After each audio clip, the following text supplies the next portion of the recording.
Kain po tayo. Pero tapos na po ako mag-pray. Nag-aalok lang po ako kumain.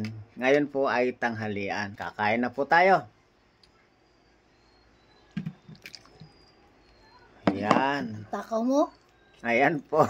Meron po pala akong kasama kumakain na ubo.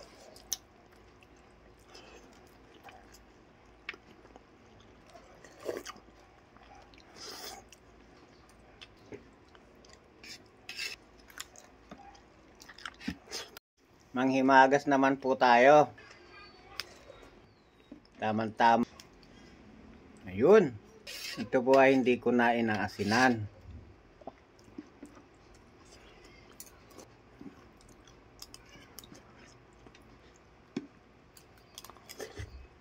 Hating kapatid po yon. Kasarap eh.